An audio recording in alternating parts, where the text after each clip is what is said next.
So when I'm sharing my screen, that I'm only small at the top, right?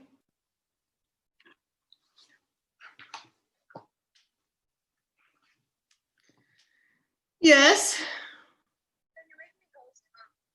Soon, because I log into my computer. Yeah, I'll try.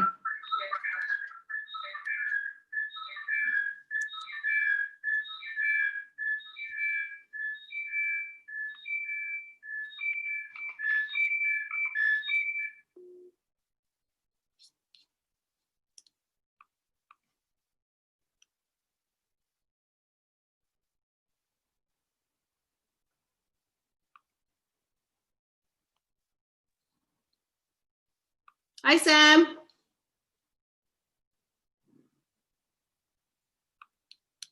Oh, you're muted. Okay.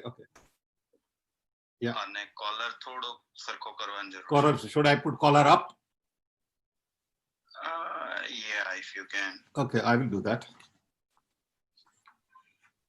See, I have to try harder to look good. You guys don't have to. Oh, thanks, Sam.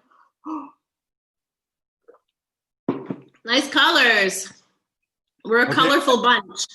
Is that okay? Is that That's better? great. Very good. Okay. Or no? I think it looks a little bit like, Okay, collar inside is better. yeah, I think so. It's more casual looking. Yeah.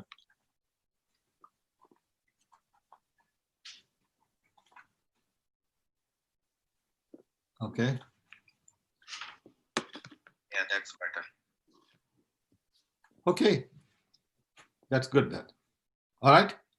All right, I'm gonna let the other two speakers in just to make sure Okay. they're all technically working, okay? Okay.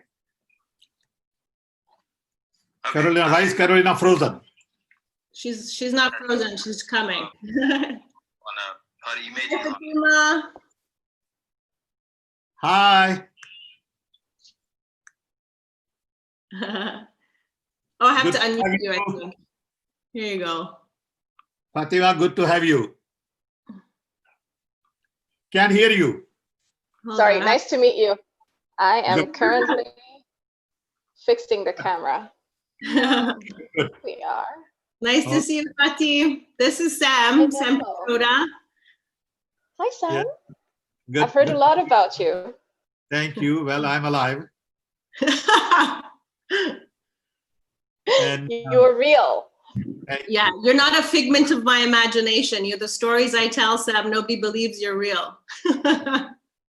I believe we are going to be taping it, right? Yes, of course. Okay. Good. I like your slides, Sonia. Thank you.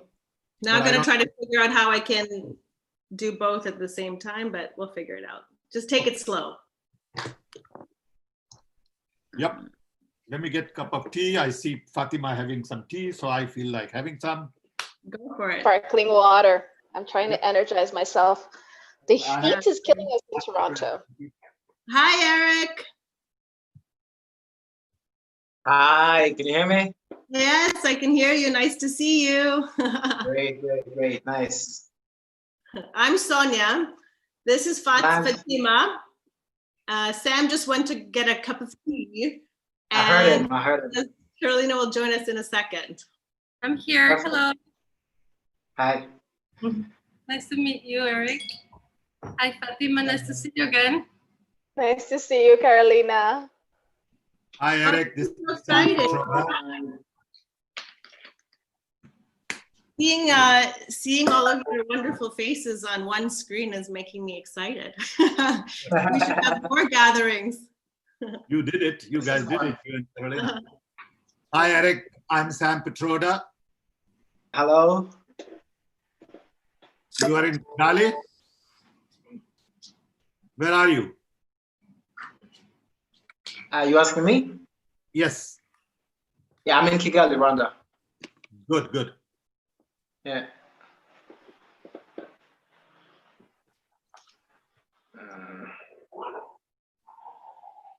So what's the plan, Ms. Mijokovic? So I sent an email around just describing the flow, and how it's going to go is I'm going to do a quick introduction, probably not even 5 minutes, about what we're doing, Pitroda Art, some of the housekeeping, and introducing movement. I'm going to pass it over to Sam to talk about racism and inclusion on a global level. I'm sure he'll have lots of wisdom to share. From there, we're going to pass it over. He still hasn't joined us, Toriano. I'm going to call him. He is about to join. No, he is about to join. I just spoke to him. We're gonna. Just in a minute or so, he will join. But I want to make sure that we will start taking people in 3 or 4 minutes early. So, you know, we can keep everything in by 12 before we start. Good. Sure. Okay. Go ahead, Sonia. Rakesh, will you be managing like the muting and the unmuting and all that kind of stuff? So everybody, when they join, it will be unmuted. So whenever the other people are joining, they are unmuted, and we need to unmute. So either Carolina can do it or I can do it. Yeah, or you can do it by your own as well. Yes. All of you are hosts. If you do it. Okay, because they'll all get busy with their talking and little bit of stress and all that. Okay. So Okay. if you do it, that will be helpful. Sure.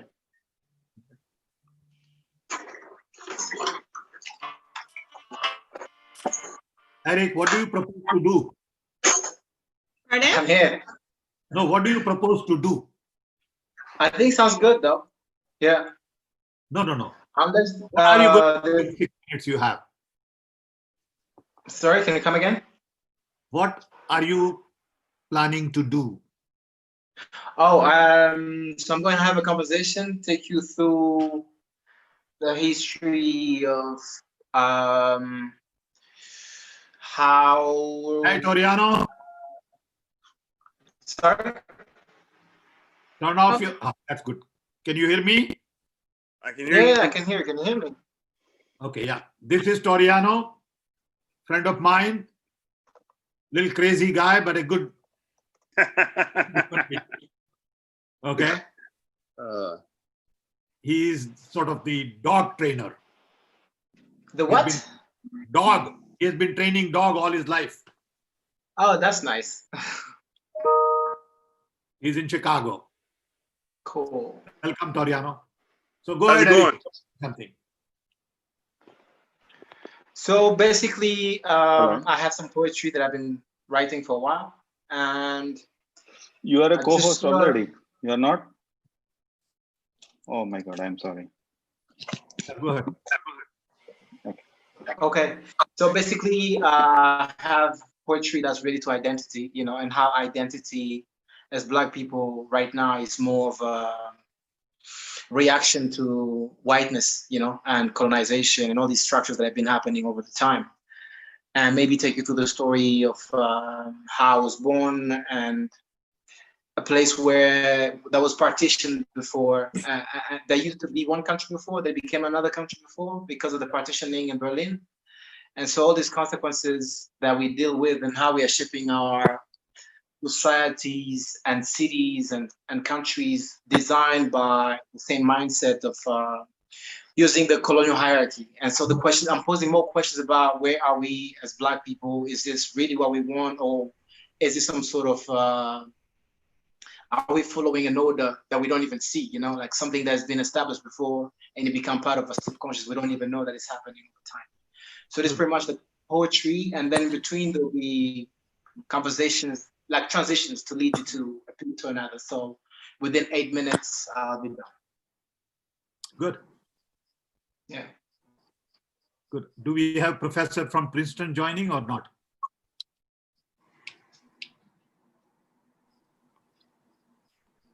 Sorry about that, Sam. He won't be joining us today, but we're going to organize another session next week. Everybody just make sure when you speak, look at your mute button and then start speaking. I understand in a pressure, you won't be able to hear, meaning forget to unmute, but just try to unmute when you speak. Okay, Toriano, what are you going to say? So I've been training dogs for the last 20 years, and in the process of that, you know, it's brought me all around the world, and just the racial injustice that I've seen happen in Chicago. Always has been an issue, but in particularly now with George Floyd. I just came from Minneapolis yesterday, and it was probably one of the most powerful things I've seen, and just seeing how You talk that about has, that. That'd be yeah. good. Yeah, that is very powerful. And the art that, I mean, there's so much street art. They basically, the citizens have taken over 4 blocks, and it's just filled with so much art. You don't even know where to walk, honestly. And it's so, the pieces are so powerful. You can just feel the passion and inspiration of this man's death that is created amazing in Minneapolis, same in Chicago. I mean, there's so much art happening everywhere. So that's why this is such a great idea. Okay. Great. Fatima, what are you going to talk about? You're right. Oh. Yeah, I didn't have the authorization to unmute myself. Okay. So I live in Toronto currently, and I will just be talking about the intersection of social movements and art in general, starting from Miriam Makeba, or looking at any other African artist that has been happening. And also, actually, currently there is a huge amount of social unrest in Ethiopia caused by the death of a performance artist. And art is social justice. Art is the Trojan horse of social change. So I will just be talking a little bit about that, and it should be really short, but a really nice rounding and explanation of how art is the weapon for social inequality. Good. People. What a nice serendipitous group of people. I feel so much love in my heart right now. I know that sounds corny, but it's true. You guys. Okay, guys. So now we need to start taking people in. I feel so. Just 2 minutes left. So get ready, everyone. Rakesh, you are good. You know, Rakesh is in the background. He's the sort of pillar when it comes to doing these kinds of things for me. Yes, we all need someone good in the background, that's for sure.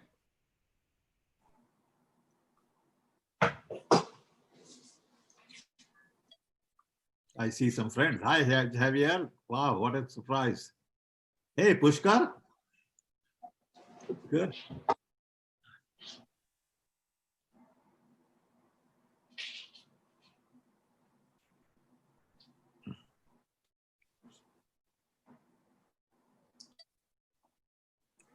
Hi, Amelia is there.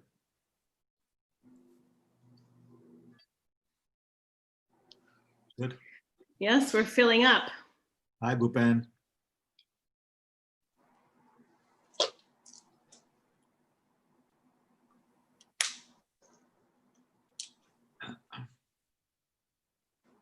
Yeah, you got to give a couple of minutes. Of course. Yeah, of course. We won't start at 12. Let's wait for 2 minutes. We'll wait for 3.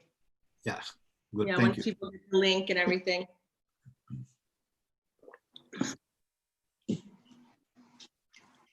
Are we streaming live right now too?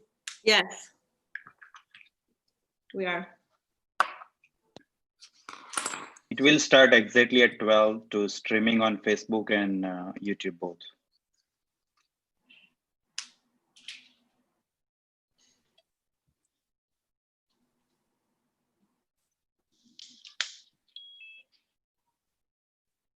Not bad, not bad.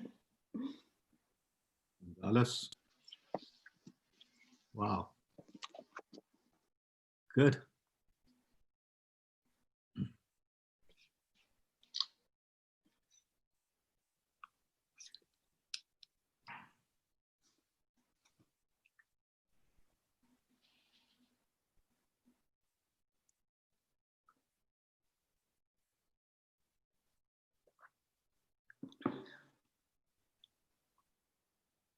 Are we doing Instagram also? No, we can't do Instagram. No, we're not doing Instagram. Okay. But following this, we'll be having a number of Instagram lives. Hi, Aditya.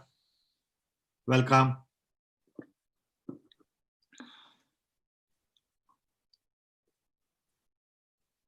Good. Okay, and the live is going to be shown on Pitroda Art, correct? Yeah, that Rakesh has done all that. So you relax. He just wants to share it. I just want to share it. Sure.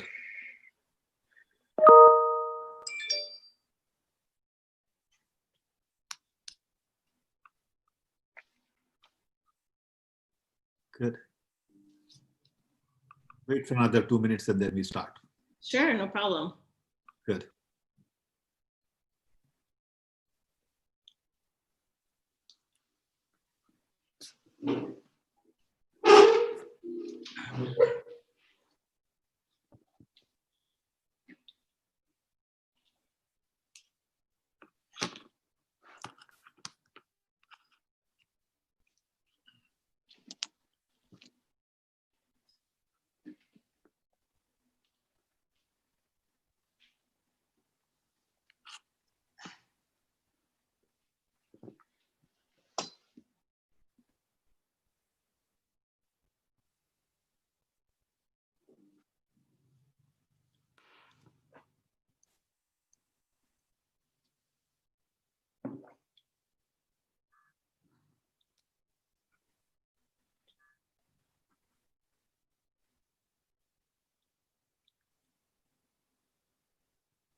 Good. Good to see everybody.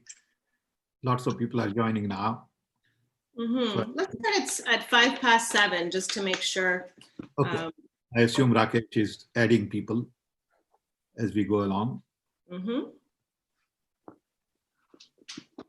Good.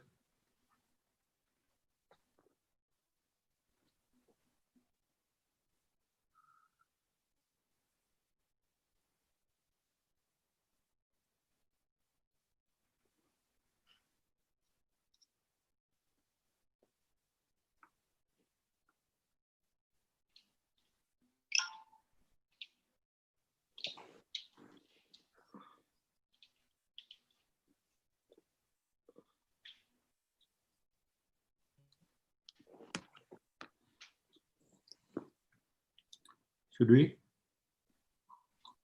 1 more minute, Sam. We're at 7:03. Oh. 7:04 now. Yep.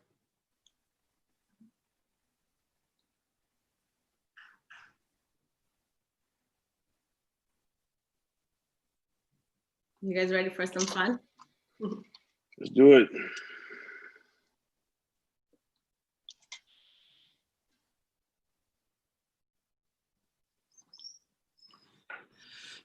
So what do you guys say? Should we start? Please. All right. Okay, greetings everyone and welcome to the official launch of Movement Art for Social Change. My name is Sonia Mijokovic, co-founder of Pitroda Art, along with my two wonderful colleagues here, Sam Pitroda and Catalina Postal. If you could wave, please. I'm joining you from Belgrade, Serbia, and I'm going to be your host for today. We have an incredible lineup of speakers joining us from all around the world. And, sorry, 1 second. We have a credible lineup of speakers joining us from all around the world, which you can see here on the screen. Before we dive in, I just want to do a few little housekeeping comments. On the agenda for today is the exploration of art as a tool for social change, introducing the theme of our first collection, which is on racial justice, a special spoken word performance, and finally announcing the kickoff of our global call for artists. If you'd like to share your questions or comments, please put them below in the chat box. The first half of the launch is going to be dedicated to our speakers, and the second half we're going to open up for discussion. If you'd like to engage with us on social media, you can do so at Pitroda Art Gallery on Instagram and Facebook, and Pitroda Art on Twitter. We'll also have the handles of our speakers visible before they speak, so you can connect with them as well. In the spirit of the launch, we're using the hashtag #ArtForAll, and we invite you to do the same.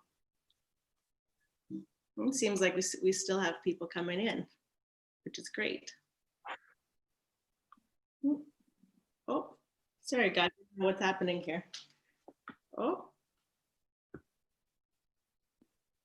it seems like we've been Hacked. yeah. That's okay. Wow. Hold on a second here. Rakesh, is there a way to remove Okay. the person? I can't even control my screen, actually. Okay. Interesting. That's all right. Can you just turn off the screen, I can't do anything. Rakesh? Pretty interesting. What a sad. Wow. Okay, well, that means hackers win. No, they don't. No, but let this screen be there. We can continue our conversation. Yes. Sonia, Can Yeah, someone stop my screen from being shared that's all right. as an Continue admin? our conversation. Then no problem.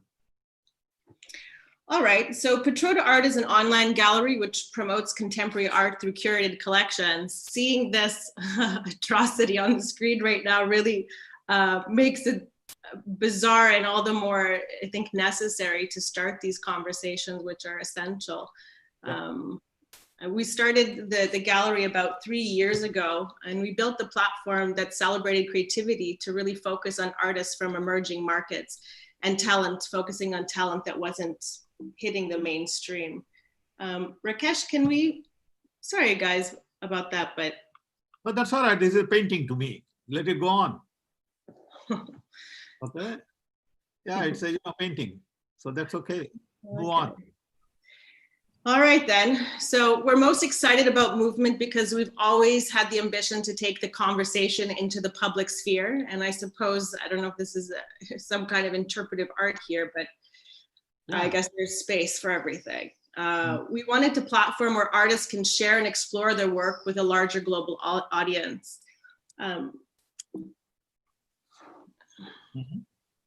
Sorry guys, I just got control. That's all right. Move on. Wow. Okay. Move So on. let's just skip the preamble and get right to movement and the discussion of why this is important and we need to act on it now, okay? So Pitroda Art basically created movement as a way to showcase and focus on certain issues that are coming up, as we can see, exploring really pressing social issues. It's really a celebration of artists as champions of change and fearless in provocation. And really vital to social movements. Artists have this special ability to inspire people to think, to see, to act, and to move us, as we've just experienced. And that's why we really decided to bring this movement to life. So the way that movement art for social change will function is that it's going to be a series of curated shows focusing on a particular theme and issue. We will recruit, we'll have an open call for artists where artists will submit their work and expert jurors will select the final series, which will be available on Pitroda Art. The proceeds from the sale of these arts and auction of this art will actually go back into the cause which we're supporting. And it doesn't stop there. We really want to make sure that the messages and the creativity go big. So we have a plan to be projecting these images in the collections on iconic buildings all around the world as a way to really spark discussion and have conversations that seem to be very necessary in our time. We really want to celebrate the arts as a vehicle for social change. In light of the current situation in the US, and our inaugural collection will be dedicated to the theme of racial justice. We really want to compile an unprecedented collection of artworks that takes a critical look at racial issues, a retrospective and reflective look at the inequality that exists around us and this hate that seems to be, such a virus. We are looking to create an unparalleled collection of work, of images that provoke thought, and ultimately move audiences around the world. The images that are around us shape us, and art is a way of reflecting life back to us. And it really seems that in the world, the inequality really has been amplified at this current time, whether it be the migrant workers, which are on mass exodus in India, the murder of George Floyd, the economic downturn, the loss of life, freedoms, and belongings. These topics are the fodder of creativity, and today's conversation is just the beginning. So with no further ado, I'd like to invite Sam Pitroda to set the stage and take us deeper into this theme. Sam Pitroda is a thinker, doer, inventor, writer, mover, and shaker, known as the man who connected India. He is currently writing a book on redesigning the world and is taking Gandhi global. Also, he's the co-founder of Pitroda Art and the namesake of our gallery. Sam, there really aren't enough words to describe you, so please take it away. Thank you, Sonia. First of all, welcome to everyone. I'm delighted that you have taken time out from your busy schedule to join us. I want to thank Sonia and Carolina and Rakesh for organizing this. I want to thank Fatima, Eric, and Toriano for joining us on this conversation. And once again, want to thank you all for making it happen. I've been interested in art for a long time. Not that I'm an artist, but I like visuals. I start my day with visuals. To me, images mean everything in life. So when I saw this image of black knee or white knee on black neck, that image stuck in my mind as a game changer. I believe that piece of art really moved everyone in the country and then all over the world. Images and art really move people. Black Lives Matter is a movement. And first, I want to thank our first artist who painted for us a picture of hate on our screen. I want him and others to know that what world needs today is love and not hate. As I'm deeply engaged in this book that I'm writing, I'm beginning to realize that there are only two things that matter in life: our planet and our people. Global warming is real, and inclusion is a great global challenge. Inclusion is not just a challenge in the US. Discrimination against race, color, religion, belief is a global phenomenon. In India, we have Harijans, Dalits, and people won't even eat with them. People won't share water with them. In this day and age, it is absolutely unthinkable. You have same issue with migrants. You have same issue with Muslims in China. So the world is full of examples of exclusion. So our fight as humanity is not just in the US.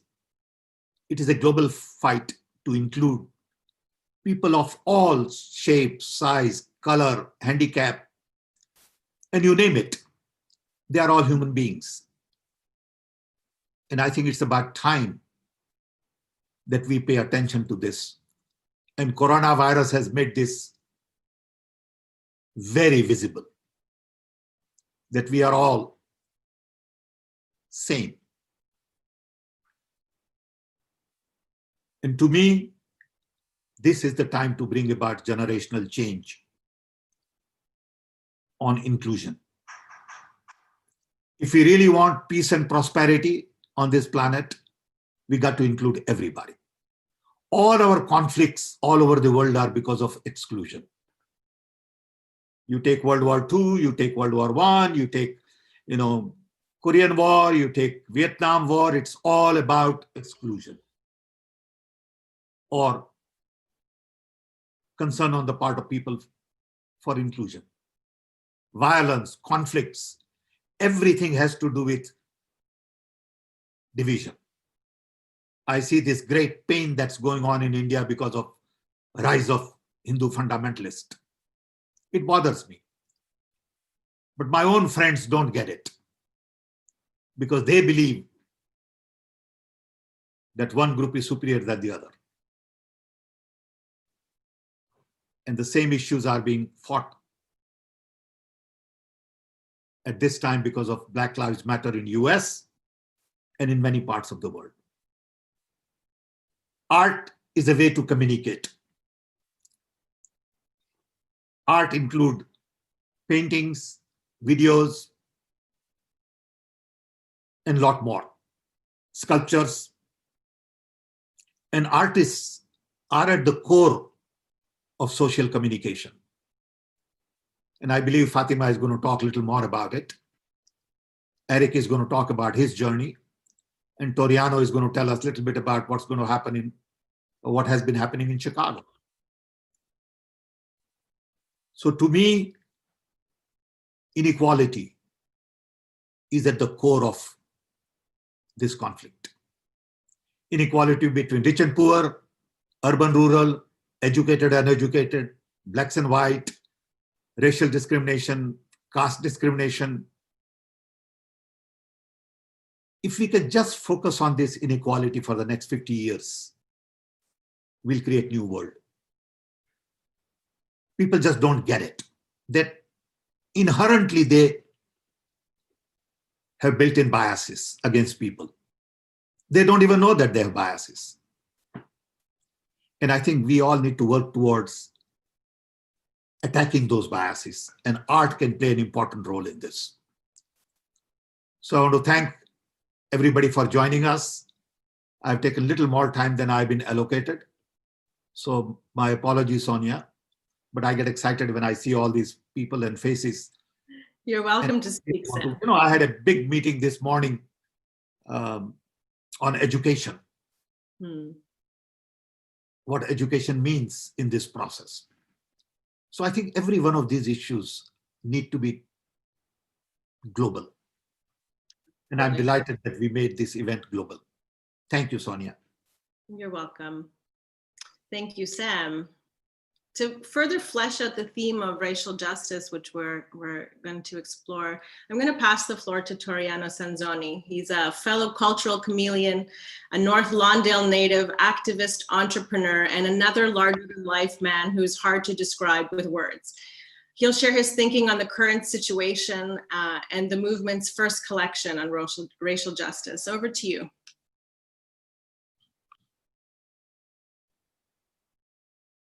You got to unmute, Toriano. I want to thank everyone for allowing me to speak. Thank you, Sam Pitroda. I mean, you're my hero, mentor, friend. I'll just get right to it. I mean, George Floyd died in Minneapolis. He was murdered. I lived in Minneapolis for over 10 years. I lived 10 minutes from where he was murdered. To see someone lose their life with a knee to their neck is not was not a crime against black or white. That was an injustice against humanity, and that has to be stopped.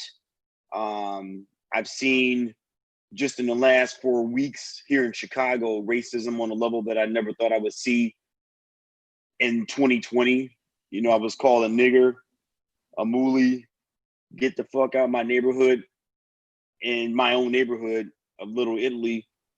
And that was just due to people peacefully protesting that have activated other people to react to people that are upset, not just about what happened to George Floyd, but now everyone's coming out speaking upon any injustice that has happened thus far. And I'm so excited about art as a means of communication. This t-shirt that I'm wearing here is from an artist in Minneapolis, in LA, named Chadwick, and I a white guy that I feel like just perfectly depicted, the pain and anger that that people are feeling right now. And when I went to this memorial yesterday in Minneapolis, there's maybe 100 people there, and everyone was silent. No one could talk. I mean, no one. You could see, you could feel everyone just processing this pain that America has been going through for many years, due to injustice with Black Americans, due to police brutality. I know myself that I probably have been stopped at least 78 times in 46 years in my life. And of those 78 times, at least 20 of those times, I could have been George Floyd, for sure, just by saying the wrong thing. And this has to stop. The greatest threat to American democracy is racism, for sure. We will go into a civil war easily because someone's going to make the wrong comment at a bar, at a restaurant, in a bank. And if we don't quickly do something to give people hope that racism can end, and truly believe it and treat it like the conceptual pandemic that it is, we're going to be in a really bad situation, worse than what we've seen now. And you'll see George Floyd 2.0. So that's why I'm very excited with Sam Pitroda coming up with this amazing idea of using art as a form of change. Thank you. Great, thanks so much, Toriano. I'm going to pass the ball over to Fatima. Fatima is a talented serial entrepreneur and strategy consultant, empowering people through business development and financial independence. She sits on the board of Youth for East Africa, East Africa, as well as Vibe Arts. She calls Toronto home now. She's lived and worked in the Ivory Coast, Cameroon, Zimbabwe, and a few other places. Fatima, take it away.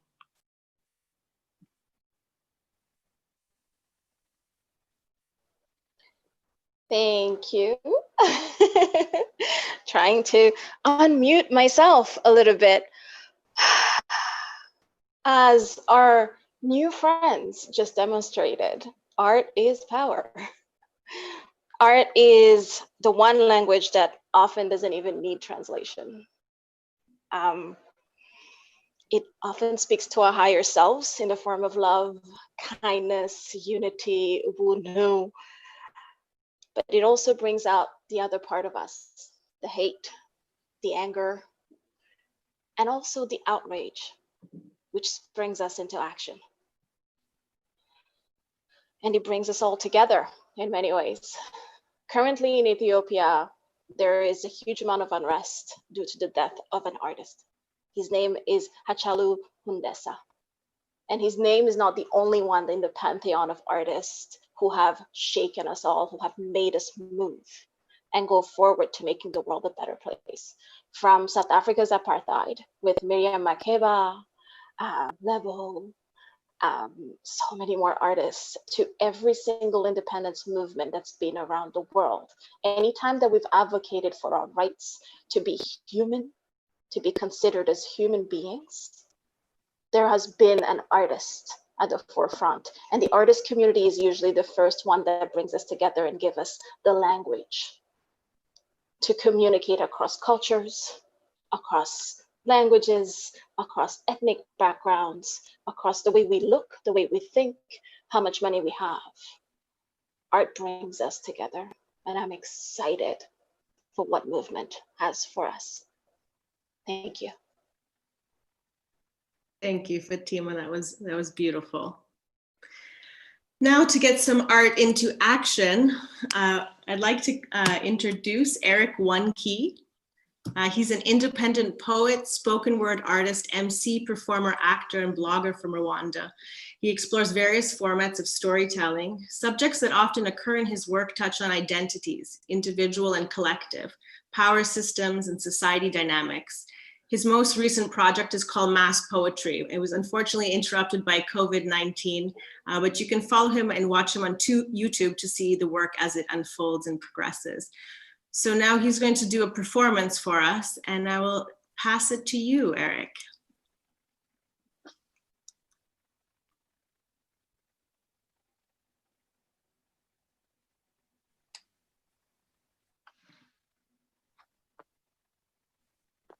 Hi, everyone.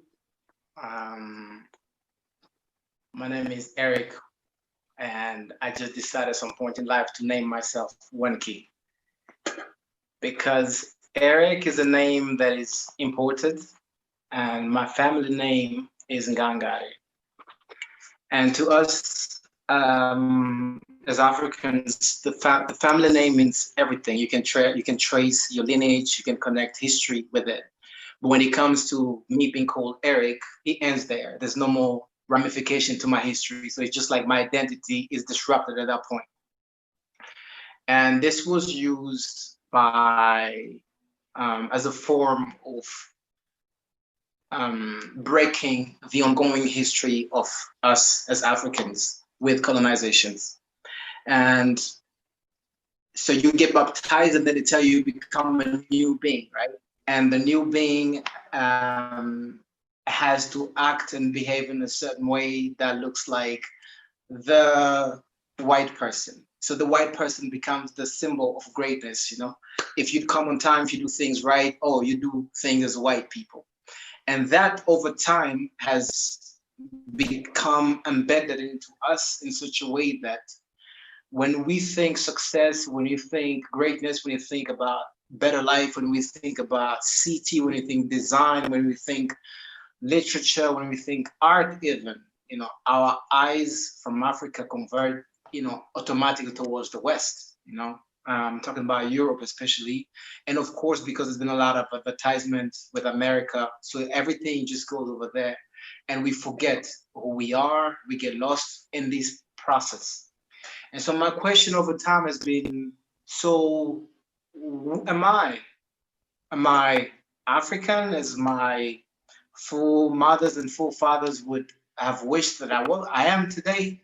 Or am I a certain version corrupted by colonization and by all this complexes and complexities that come with racism, you know? So this is what I've been working on over time. And I'm gonna recite some of the pieces. This one is more introspective, but at the same time, it poses the question that, do you know your worth as a Black person, you know? Oh, because most of the time as a Black person, Black to us as Africans is not even a concept per se. It's just something that we do and we say and relate to as opposed to white. But before colonization, if you look through language, Black is not even something that is part of us. You just you know. So yeah, here goes. Precious jewel, do you know your worth? What if I told you the stars emulate you diamond in the dirt? I imagine that you're plucked from the brightest part of the universe to be glued to the best land there is on earth. But I bet you already know that you gave birth to great poets who magical words worthy of your worth. I'd rather learn from the ghost than get corrupt of the amateur of this world. I believe history holds more than is told in the course of time. Your story is as old as the furthest source of the night. It wasn't meant to be written, no. Even your destiny was spoken. Your esoteric code was broken, and to diminish the genius of my peers, they fabricate their own version. Whitewashed ours through education, convinced us through repetition, made us members of their religion. But I'm breaking free from their manipulation. They may rename me Toby, but my DNA knows I am a Kunta Kinte, Erukara Rwabishingwe, to the core. And if the brain be the hardware, education is the software. Big part of my story being erased. Motherfuckers put me in the race, wide my feet to control my pace, equating my skin color with the word's fear definition. Article, mine too, essence has nothing to do with complexion. and I do refuse to turn my existence into mere competition. What the fuck do you know about the power of dark? It absorbs everything and births stars. And your racist hand will not control my light though. Black out. What's sad is that even the daylight, black lives are on the lookout. But remember this, black is powerful. Yeah, so that's more about the relationship between black and, because over time, everything that's associated with black has a connotation to it in this world, you know, black male, black box, black cat, you know, black magic. You just sound, you know, it's the definition of people, because I realized over time when people don't know something, they reinvent the thing with a certain intention. So the intent toward black people and toward blackness has been such a bad thing, you know, to such an extent that even us as black people, we start to bleach because we do not want to be associated with this negative image at the same time, you know. So I'm gonna recite another piece. This one is questioning where we are today as Africans, you know, because when we build our cities, you know, I live in Kigali, beautiful city, but at the same time, it feels like Kigali is copying certain standards that are not inspired by Africa or by our own problems, you know, like we're trying to solve problems for the question that we do not have yet, you know? And so when white people come, they visit, they feel, oh my goodness, this is beautiful. We want to live here. It looks like home, you know? So the question is more like, so who are we building these cities for? Is it for us, or is it for exactly the purpose that the colonization has been happening for, you know? To dominate over time from generation to generation. So this one is called Master Plan. Great Lakes with a ring of fire. Low wages, high mineral provider. Superpowers at stake in case of a ceasefire. Tiny country, high density, I'm feeling claustrophobic. No camera, please, too long in the dark, I feel photophobic. Media cleanse with negative image, not even people, just some percentage. Face up the poor, top piece in the industry of pain porn. Next time it pours, you know who'll get rained on, right? So I'm asking, is this a master plan or is this master's plan? What a one. Letting titles down change more than Mobutu's in a lifetime. A building worth more than 1,000 lives. Get the picture? Gentrification, overpopulation, national auction to the highest bidder. Western affiliation. Make profit margins bigger. Marginalized, capitalized, and capitalized. Compromise, colonized, disorganized, bastardized constitution. King presidents for life. Alas, it gets less attention than gunpowder. We'd invest more in education than arsenal if knowledge was power. Anger tucking jeans, kids hooked to a pocket knife. Occupied by any means, grip the power, look it tight. Institutionalized nepotism, talking about pride, yeah, fuck the system, but get ready for infection. Ventures in gestation, painless legacy. PTSD latency, you can't see consistency, it's constant state of emergency. Bleeding forks swimming in a pool of sharks. Leaping frogs in a barrel full of crabs. I'm growing high hopes inside walls with bullet cracks. So I'm gonna ask you, master plan or master's plan? What a go on? Yeah, so this is where I am in terms of thinking. You know, when I look at all these powers around me, all these structures, I'm just questioning, like, what does it mean to be African today? You know, like we have now kids who are born into foreign languages.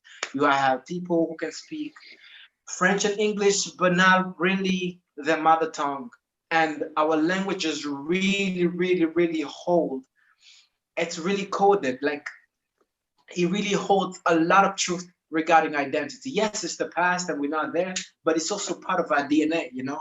So for me, part of the work is to learn the languages, understand the meaning, understand the intent behind all these words that we use, because words are the main, I mean, I'll say language again, but it's not the only language, of course, but it's pretty much the main language worldwide, right? Right now we're using English, and I think the queen watching this video would say, yeah, we won, right? But at the same time, what would it be if we had this conversation in a language that has nothing to do with colonial languages? I don't know if that makes sense at some point. So I'm gonna do a last piece. This one has to do with privileges and the fact that poverty itself is a very big form of injustice. If you look at it, it's always a certain group of people living in a particular geography that is marginalized and that is suffering from poverty. And then poverty is where crime comes from. People do not just wake up feeling good about their lives and go commit crimes. No, it comes from a survival point of view. It's about, if I don't do this, my family's gonna survive, it's not gonna eat, it's not gonna be. So you have to do whatever you have to do. And it becomes a cycle of violence over time. And I'm here and I'm like, how can I contribute with my art, you know? So I take a lot of time to observe what's around me. If you watch mass poetry on my YouTube channel, you realize that I was taking pictures and videos of my experiences. And so the poetry is supported by what I see, but not exactly the translation, but more about the feeling of what I have, of what I'm feeling, you know, what I'm experimenting. But it doesn't mean that's exactly what's happening. It's just the experience of the artist. All right, so this one is called The Wheel. Privilege, we all got it. So who's who to question whose leverage? We don't all got it. Truth diffused in station news. We cannot fix the past, so we tweak the facts. Defensive when we act, offensive when we react. Indoctrination narrative, single story policy, exile the sole alternative to critics. Polarization, condemnation, alienation. It's us versus them, position versus opposition, but both fighting for the same coin, each enticing young mind to join. Pick the side that suits you, join the family, join the future. Management of people, expendable deals, making and breaking of the rebel genes. When you push your best with the wheel and turning, sometimes it feels like the whole thing is burning, and I'm tired. Generation misery, poverty is genetic. Generalization majority is frenetic. Motivation is victims stop acting like victims. Vindictives because I never healed, I get worse like Zim. Coup after coup, revolution on smash. Same moves and loop like flashing for cash. I'm trying to break the cycle, but the cycle breaking me. No matter the places I go, same old people judge me. Humiliated, discriminated, jailed, booed, beat. Motherfucker, I'm jaded, don't tell me how to be. Have a seat, it's a musical. SOB set me up for talking like it's COD. GOV stop flipping large off MOB. HOS playing GOD. Probably judge me over POV. When you push your best, but your will and turning, sometimes it feels like the whole thing is burning, and I'm tired. So I boost the mood with THC cause the love have no mercy.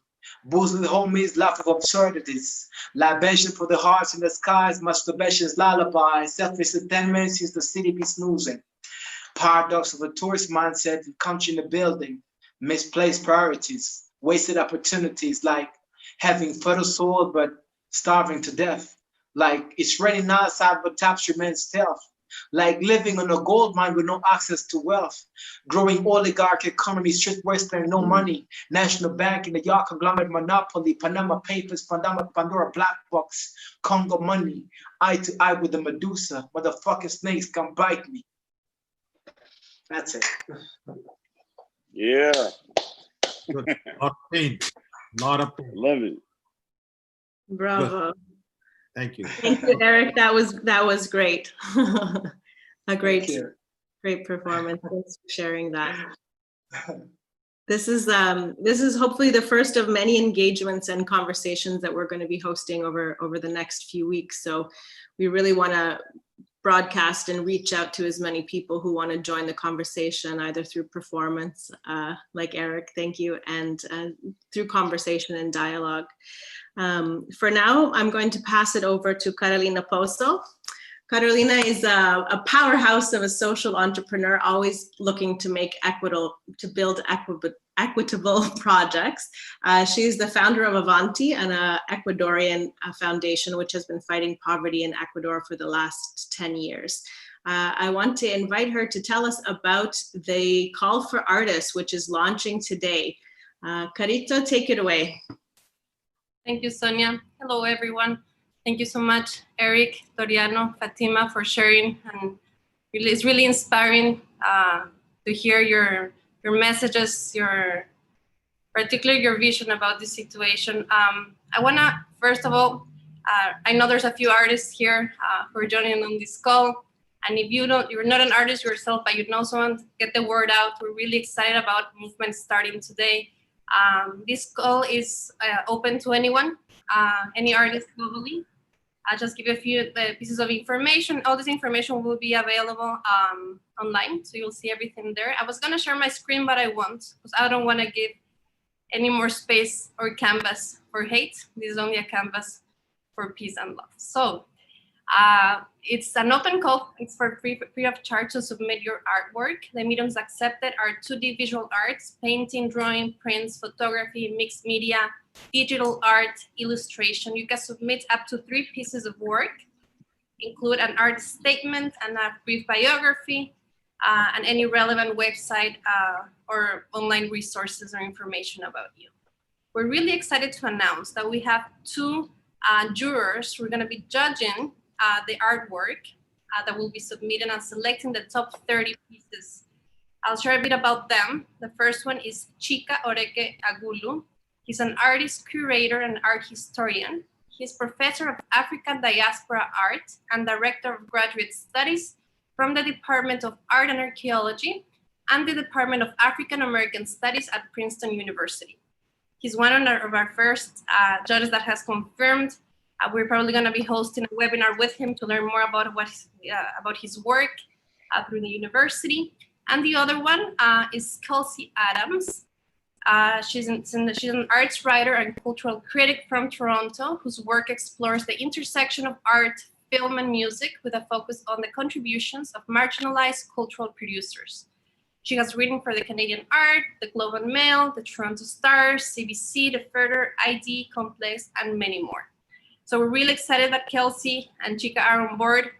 They're part of the first jurors that have confirmed their participation. We'll be announcing a few more in the coming weeks.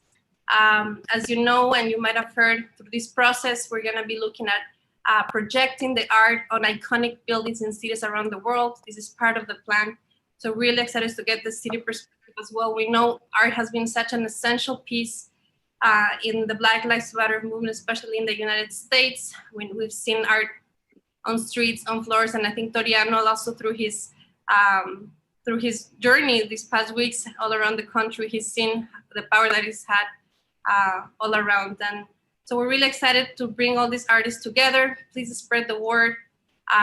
Thank you so much for listening. And if you want any further information regarding the application process, just go to pitrodaart.com. You'll have all the information ready there. One last message, I would say that I'm really confident that images are the tools to advocate for change. And the fact that we had to go through this today, we're not gonna react to that because we're acting to change.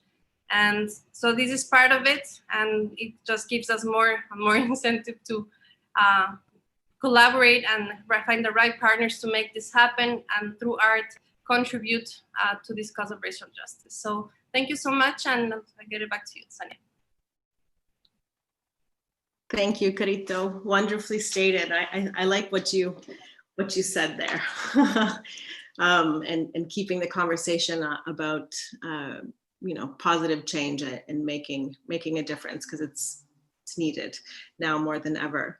So just to reiterate what you were saying, Carito, if you're an artist that wants to submit your work, if you're an activist that wants to share your opinion, if you know an organization that would want to partner and help us make this happen on a global scale, we would love to hear from you. You can reach us at info@pitrodaart.com or reach out to us on any of our social media platforms. And can't wait to hear what you have to say. We have 15 minutes for discussion left over, and I'm wondering if there's any questions that have come through the audience. I see there's nothing in the chat, so I wanted to open it up for discussion amongst the speakers. I think Sunil has a question. Okay. Sastri, so we should give him. Sure. Would you like to read it? No, he's raised his hand, so. Okay. Do you want to turn off? Do you want to turn on your microphone? You got to unmute. Yeah, go ahead. Sunil? Go ahead. Yeah. Okay. Thank you. I'm delighted with this meeting, and in fact, even more so because there was that initial bombing of the meeting, which shows really how important this issue is. And I really liked your resolve, Sam, that you said, no, we are just going ahead. Don't worry about what's coming on the screen. But anyway, I want to come back to my question, that social and societal changes are some of the slowest in coming. That's what we generally know. But having said that, within a couple of decades, and I have seen this happening being in the UK, in the last 20 years, we have moved from a majority against gay marriage community to a majority pro-gay marriage community, literally within the last 20 years. So social changes can happen rather quickly. So I wanted to know from Sam and the other panelists, if you could suggest some practical ways in which fundamental social changes can be brought about. I mean, I know art, literature, and we have seen examples of that through people who spoke earlier, that those are very important ways of doing it. But can somebody like me, who runs a small consultancy on ocean and environmental governance and is very concerned about environment, which also Sam mentioned earlier, I think, what can people like me do? Thank you. Okay, let me take a sort of cut at it. To me, all the changes have to come from within. If I don't want to change, nobody can change me. I have to go inside and review, what do I stand for? What are my values? Do I stand for love or hate? Truth or lie? Trust or mistrust? Inclusion or exclusion? Do I believe in healthy planet or I believe in junk? If you just focus on these, do I believe in democracy or dictatorship? Do I believe in freedom or I believe in curbing freedom? Am I open or I'm closed? Am I vindictive? So once you evaluate yourself, then you begin to realize the need to change. I believe it is more rewarding, fulfilling to have positive values than negative values. In the long run, if you have positive values, you can sleep well. You make more friends. You get more in return in the long run. We have one life to live. Why would I fight with anybody? You know, I love everyone. When I go to Mexico, I tell you I am at home. I feel it's my home. I may not have citizenship. It don't matter to me. I love the food. I love people. I have never seen anything wrong with anybody. And if I don't change, then I see faults with everything. So we have to really convince people to do soul searching. How can I hate Toriano? You know, just because he has his hair differently. I love his hairstyle. Okay. But he's different. You know. And when I met him for the first time, I was very impressed with him just because he was different. We are all different. We are different in the family. So we must learn to celebrate diversity. It's very simple. You can make change in one day if you want to. You list all the good things. Do I like diversity? If I don't, then don't eat different food. I mean, you say I like Chinese food, I like Mexican food, and I'm not diverse. It's a funny thing. You want to be loved, but you don't want to love others. You don't want to be discriminated, but you want to discriminate others. I think these are the fundamental issues. If you do a little bit of soul searching, answers are within. But, you know, I mean, you can take 20 years of social change. Or you can take 5 minutes to change if you want to change. And people do want to change. At the end of the day, every person is a good human being. Nobody is bad. You know, nobody wants to do bad things in life. They wind up doing it for all kinds of reasons. Give them a chance and they'll be good. Let them cheat for a while. Then they'll stop cheating. If you are good, they'll be good. Love everybody. Love everything around you. And I think the world will change. That's my view. I'm sure my colleagues can add to it. Thank you. Yes. You have a question, Amelia? Okay. Does anybody else want to ask something to our speakers or make a statement? I just quickly want to add to say that my own website says that each one of us must be an agent of change. You know, so I completely agree with what That's what Mahatma Gandhi said. Be the change you want to be. It's not rocket science. Thank you. Marco wants to say something.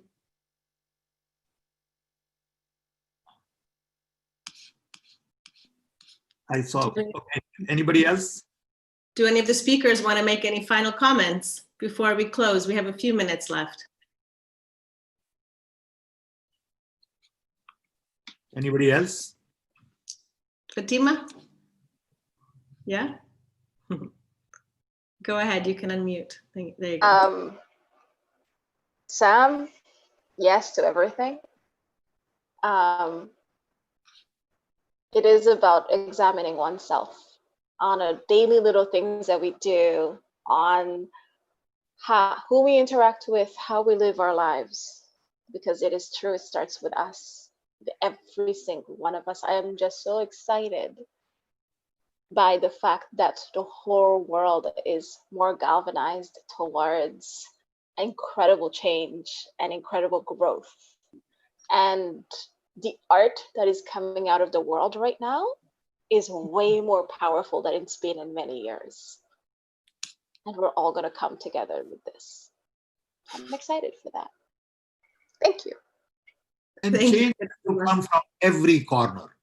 Change has to come at home. Besides self, it has to come in the family, friend circles, business, government,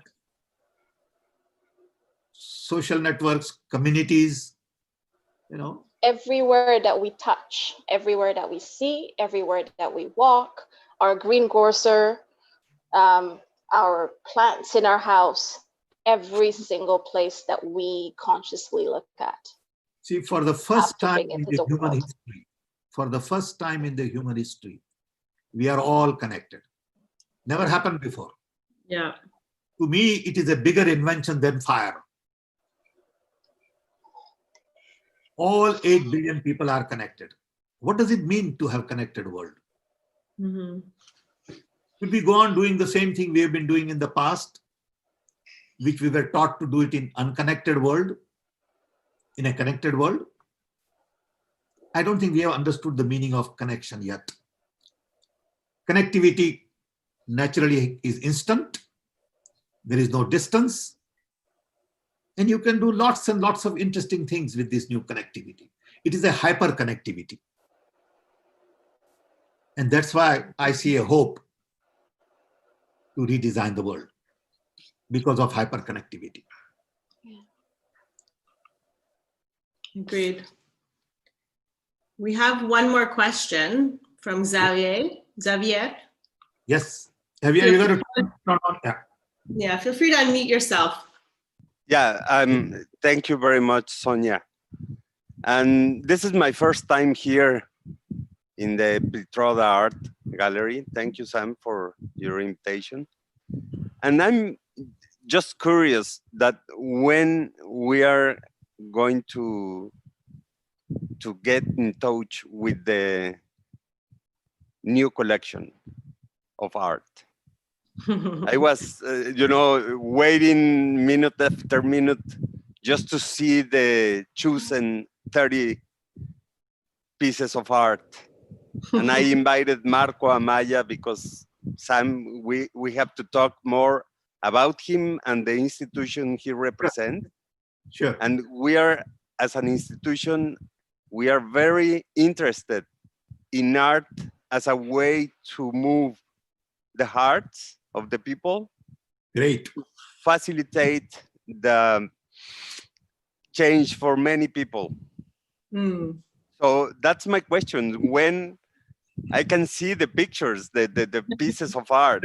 I think we did not probably articulate well. Today, we are launching this to invite artists. Okay. Now we are saying artists can submit their art by September 4th. Is that right? Okay. That's correct. For 2 months. this collection. 4th, people can submit their art because we got to give them some time. All right. Okay. So today is a call. Then on September 4th, until then, you can submit your art and people will submit from all over. Then these 2 judges that we have appointed now, and maybe we'll add 1 more judge. They are professionals. They do curation. They are expert at it. So they will evaluate. Then they will select, which will be announced by 14th of September. So they'll take 10 days. Then we will try to see if we can auction that art. So there is a process set up. Today is only to announce and invite people to submit their art. I see. Okay, I'm sorry we didn't make it very clear. You can perhaps sorry, go ahead. Thank you, Sonia. Perhaps it needs some process to show the process on the web page. We will do that. We will do that. Yeah. Sorry about that. We confused you a little bit. But again, today is the invitation. 60 days to submit art, 10 days to evaluate, and then the process begins of auction and all that. Perfect. You completely answered my question. In the meantime, you're welcome to look at the website where we have a collection of Costa Rican art and Serbian art available. But we feel that this movement collection is really going to be impactful, and we look forward to seeing what comes in as well. 3 years ago, to really promote artists from emerging markets. Every time I go to Mexico, I get fascinated with local artists. They are amazing. The sculpture and the art and craft. But the world doesn't know enough about Mexican art. Can we take art from Costa Rica, Mexico, Africa, to China, Middle East, Europe? That was the idea. That's why we started this Pitroda Art. And today we have art from Costa Rica and from Serbia. Yes. Great. Okay. Anybody else? Question. Gustavo, you have anything from Portugal? And that's another country I love. I go there and I just wonderful human beings, great food. And I enjoy. Gustavo is from Lisbon. He's my colleague there. And the diversity is so exciting in life. And I don't understand why people don't celebrate diversity. There is so much to learn. I think more time needs to be spent in exploring our diversity, getting to know each other, loving their food, loving their music, loving their, art. And there is so much to do rather than fighting and building, nuclear bomb and, fighting in Syria and fighting in Afghanistan. It don't make sense to me in this day and age. But that's the mindset we have. How do we change that mindset? I was just talking a few days ago to Christina Lagarde.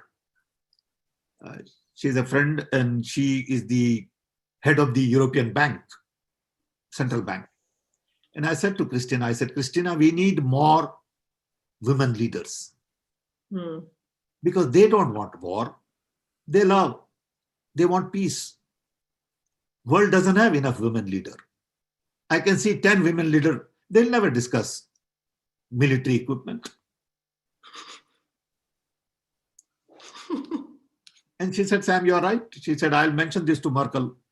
And I'm meeting her. I said, okay, let's talk more about it. We'll have to save those comments for the collection on women art from around the world. That's great. That's great. Love it. Okay. Great. Well, thank you everybody for joining us. Please stay in touch and we'll Be in touch. meet again. Be in touch. Eric, Fatima, Toriano, Sonia, Carolina, and the real man in the background, Rakesh, who does all technology interface. And thank you all, friends, for joining. Thank you. Bye. Thank you. Bye. Thank you.